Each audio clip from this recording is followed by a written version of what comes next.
Ողջույն։ Ժողովուրդն ասում է, տունը վառվում է, հրշեջը կրակի վրա պապիրոս է վառում։ Երբ նայում ենք, թե ինչ է քննարկում այսօր ժողովուրդը եւ ինչ է քննարկում իշխանավորը, հասկանում ենք, որ այս ասացվածքը հենց մեր իրականության մասին է։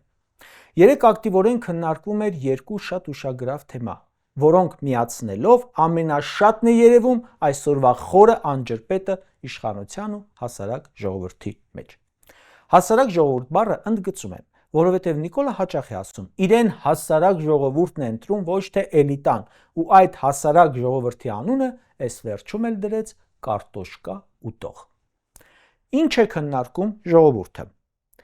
Երեք թոշակառուն ստացավ 10,000 դրամով բարձրացած թոշակը։ Ասում է, ուրախացել էի, որ տավարի միս կառնեմ վերջապես 2 կիլո, բայց ընդամենը մի քանի օրում մսի գինը աճել է 700-ից 1000 դրամով։ Կատնամթերքը եւս թանկացել է, հացաբուլկեղենը թանկացել է, միրգ բանջարեղենը թանկացել են։ Մի ամիս առաջ Պապոյանենք ոգևորվել էին, թե Ադրբեջանից բենզին են բերել, էժանացել է, եւ ուրեմն բենզինը էլի թանկացել, հասել է 500 դրամ։ Այո, թոշակառուն նաև ավտո է քշում, այդպիսի բան էլ է պատահում։ Եվ ուրեմն իր ստացած բարձրացված թոշակը էլ չկա, գնաճի պատճառով, գնաճը խժռել է։ Մեկ այլ թոշակառու ասում է 2005 թվականին 14500 դրամ թոշակ եմ ստացել, բայց ավելի լավ է ապրում, որովհետև գնում էր խանութ ու վստահ էր, որ ապրանքի գինը երեկվա, մի ամիս առաջվա ու 2 տարի առաջվա գնի հետ խոսում է։ Մարտին ստացել են թոշակ ու կոպեկ հաշվել, որ ծայրը ծայրին հասցնեն։ Ապրիլին ստացել են 10,000 դրամով բարձր թոշակ ու էլի կոպեկները հաշվել են, որ ծայրը ծայրին հասցնեն։ Իսկ որն էր իշխանավորների քննարկման թեման։ Արտաքին գործերի նախարար աշխատող Արարատ Միրզոյանի դղյակն են հրապարակել նկարը։ Միրզոյանը շատ տիպիկ խորհրդանիշ է հարստացող պաշտոնյայի։ Անգամ ապառիկով հեռուստացույց չէին տալիս, իսկ իշխանության գալուց մի քանի տարի անց դղյակ ունի։ Իրեն բերած քաղաքացին էլի բոբիկ է, ինքը դղյակ է հետ գցել։ Ու արդարանում է, թե բա հայտարարագրում կա տունը, վարկով է, թալանված չէ, ապօրինի չէ, էս չէ, այն չէ, ու որ ամենախնդալուն է վերջում ավելացնում է Հայաստանի Հանրապետությունը մնալու է ինքնիշխան։ Հայաստանի ինքնիշխանությունը այդ ինչ կապ ունի քո դղյակի հետ։ Ռազվոր հասցրիր բանը ինքնիշխանությանը հարցնեմ, պարոն բանակցող, բայն օկուպացված 200 քառակուսի կիլոմետրը երբ ես հետ բերելու, որ վերականգնես այդ Հայաստանի Հանրապետության այդ ինքնիշխանությունը։ Ու ընդհանրապես ինքնիշխանությունից խոսացող Արարատ Միրզոյանին ահազանգեմ, գնա պասպորտ սեղան ու տեր կանգնի անվանդ։ Ծննդականում Արարատ է նշված, հեսա ստիպելու եմ փոխել ինքնիշխանը։ Արարատ Միրզոյանը թող 15 հատ դղյակ առնի։ Ամեն սենյակի բոլոր պատերից էլ ու առաստաղից էլ լայն էկրան հեռուստացույց կախի, ապառիկով չտված հեռուստացույցի մուրը հանելու համար։ Քանի հատ դղյակ ուզում եք առեք, դա իմ խնդիրը չէ, բայց մի ճշտող հարց։ Դրա համար էի հավաքվել 2018 թվականին, որ դղյակ հետ գցեիք։ Նրա համար էր հեղափոխությունը, որ մի դղյակատերը փոխվի նոր դղյակատերով ու դուք ասեք նրանցը հայտարարագրով չէր, մերը փաստաթղթով է։ Ժողովրդին ինչ փաստաթղթով է, թե չէ, մեկը ժողովրդի փողերով է դա։ Ձեզ չէին բերել, որ դղյակ սարքեք ու մուննատ գաք, 5000 զոհտակ ու մուննատ գաք, երկիրը հանձնեք ու մուննատ գաք, աղքատությունը խորացնեք ու մուննատ գաք։ Ժողովուրդը հաշվում է, թե 10,000 դրամով քանի օր կարող է հացի մասին չմտածել, իշխանավորը հաշվում է, թե իր նոր դղյակի համար քանի միլիոն վերցնի պետբյուջեի պարգևավճարային ֆոնդից։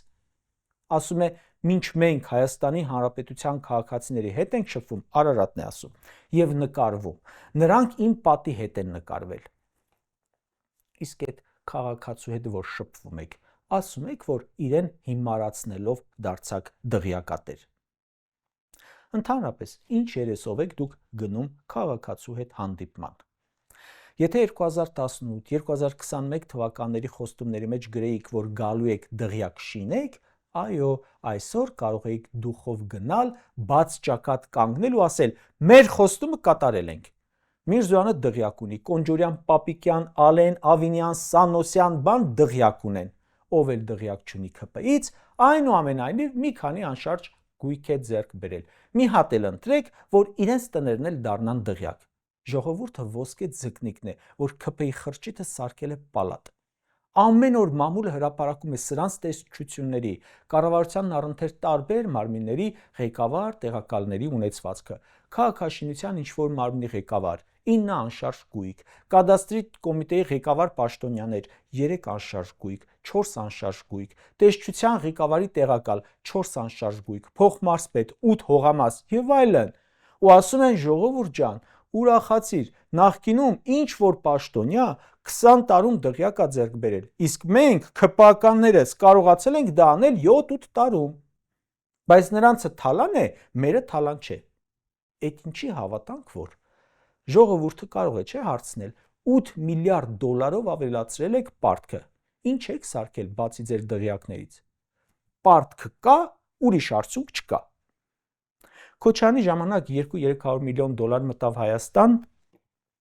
էլ էստակադաներ, գյուղեր, քաղաքներ, Աղետի գոտի, Կամուրջ, Թունել, Արցախ, այն որ մի ստորագրությամբ նվիրեցիք, այդ սաղ սարքեցին։ 8 միլիարդ դոլար պարտք եք կուտակել, ինչ եք արել։ Ասում եք թալան չենք արել։ Այդ ինչի պետք է հավատանք։ Հակակոռուպցիոնն է ստուգել։ Պատկերացնում է ժողովուրդը, որ իշխանությունը փոխվեց։ Ինչ հաշիվներ են բացահայտվելու, ինչ դղյակներ, ուրիշների անուններով, որ բանկերում ինչ հաշիվներ, դա էլ չեք կարող չեն լղոզել նախկիններով։ Մենք այս 8 տարվա մեջ մի հատ լուրջ վճիռ չենք տեսել, միլիարդների վերադարձ չենք տեսել։ Ինչ գործ տեսել ենք, դատարաններում վիճարկում են ու պարտվում եք։ Նախկինների կոռուպցիայից խոսողները եկան, որ ցույց տան, թե ոնց կարելի է օրինական ճանապարհով մի ամբողջ երկիր թալանել, հարստանալ պետ բյուջեով։ Կարճ ասած, սրանք ասացին, գալիս ենք որպես փրկիչ, բայց դարձան ժողովրդին ամենաթանկ արժեցող անկոչ հյուրերը։ Եվ այդ հյուրասիրության հաշիվը Հայաստանը փակում է իր տարածքներով, իր զավակներով, Արցախով, խորացող ճգնաժամերով։ Խնդիրը ՔՊ-ի դղյակները չեն։ Խնդիրն այն է, որ ՔՊ-ականների հարստացման արագությունը ուղիղ համեմատական է Հայաստանի կործանման ու փոքրացման արագությանը։ Ոչինչ, մի քիչ էլ կերեք, քիչ մնաց։